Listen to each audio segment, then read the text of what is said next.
Hey everybody, welcome to my channel. I am doing an impromptu video. We are actually going to rejuvenative prune the loropetalum in my front yard, which means taking it off very harshly. It is not the right time. They are out of control, and rather than remove them, I am going to try to reduce them by more than half, significantly. And so I just thought I would show you the process. I'm going to show you the bushes first, and we're just going to cut them. They're probably going to be removed anyway, but you know, I thought I'd give it a try and see if we can prune them and they come back. Normally when you rejuvenative prune, you are pruning to take old shrubs down to a smaller size to make them rejuvenate them. So here they are. Got 3, 1, 2, 3, and we are just gonna go to town. I'm also gonna cut these. I was gonna remove those. I don't know what I'm gonna do with them yet. I've been really watching the birds to make sure there's no nest. I've climbed in here and it's so sad because they're so beautiful right now. But there is another row of shrubs and a beautiful stone wall behind it. And so these just have to go. Wrong plant for this location. And it's just another reason you want to read plant tags and make sure you have the right plant tag for the plant. Basically what we're gonna do, let me show you. We're gonna take it way back, probably even with the porch here. And it's gonna look rough, but we know that it's gonna look bad, and that's okay. We're okay with that.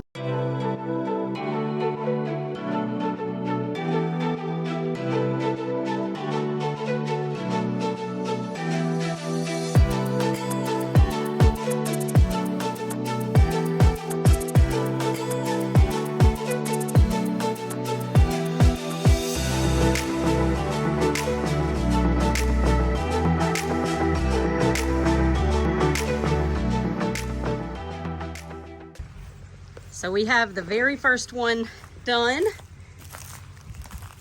and it's crazy. This is crazy. Look at how big they are, I should say. You can see the wall. We found a dog. This really odd. We've always heard these noises under the porch and didn't know what it was, and I guess this is what it is.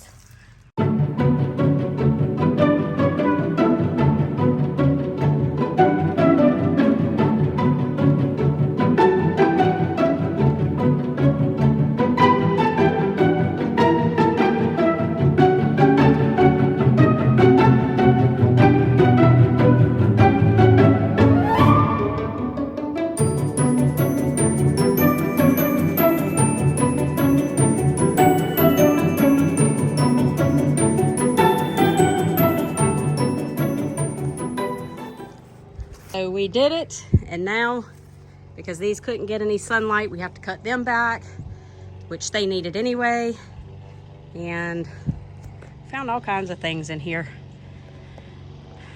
All right, we're gonna get to it.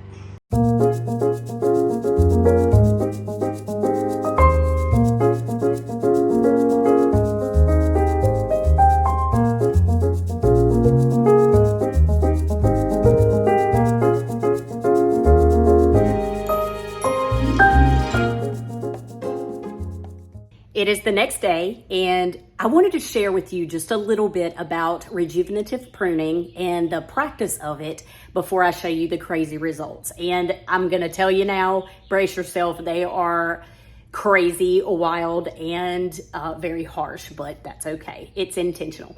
So rejuvenative pruning is a technique of really taking a approach of Edward Scissorhands gone wild and really cutting your plant in an effort to revitalize it and make it young again. You're trying to take it back to its youth, to put on new growth, and to extend the life of the worn out, tired plants. So I want you to kind of think of rejuvenative pruning. Oh, there's such a glare, sorry. I want you to think of rejuvenative pruning as plastic surgery for your plants, right? It's making it young again and revitalizing the roots. And so if you keep that in mind, not all plants respond to it. So, you know, you always want to do your research and make sure that the plant that you have that you want to reduce the size or, you know, get the misshapen look of it back to a normal shape or size, that it will respond well. So obviously always you want to pick the right plant for the right location, and you want to not have to do this. But you know what? There is a technique that if you happen to have to do it, this is a great way. You always want to do this when the plant is dormant. And there is, for us, it's February as the plant is getting ready to break dormancy. And we had a bird nest of cardinals in my shrubs, and I was not about to go in there and disrupt the new life that had formed. And so I'm here, and it's April, and it's the wrong time. And so this brings me to another point of rejuvenative pruning. So because it is so harsh, you have to be okay with playing. It's a gamble. It's a risk. You have to be okay with losing your plant. You have to ask yourself, you know, can I live without it? Can I replace it? Is this sentimental to me in any way? And if it is, don't do it. For me, these plants are overgrown, wrong plant for the wrong location. And so I'm great. If they don't live, that's fine. If they do live, great. It will buy me a few more years. Still the wrong plant for that location. So you cannot rejuvenative prune, but every 3 to 5 years. So it's inevitable for those plants to be taken out, but I wanted to buy some time and I wanted to show you this technique. So wrong time. I'm very well aware that, sorry, my hand is so tired. I'm doing this in my garage. So wrong time to be doing this. You want to do it in the proper time. So I'm already, you know, I've got so many strikes against it, but I'm going to have faith that they will come back. And if they don't, great. I'm fine. So when you see this, save your comments. I already know, and I'm okay with it. And it is drastic. So think plastic surgery for your plants, the fountain of youth. You're revitalizing it to its younger youth. And you know what? Let's stop all this chin music. Let's go take a look at our plants. And I want you to see, and then I want you to, you know what? I'm going to stop talking. Let me go show you. So like I said, brace yourself because it's intense. Here we go. I know. Wrong time, just remember that. So we have I can't do this backwards. We have the 3 loropetalum. I left my hydrangeas, as I said, and then I have, this is so funny. I'm just gonna flip it around. I have 2 clearas that are inside the wall, and let me show you that up close.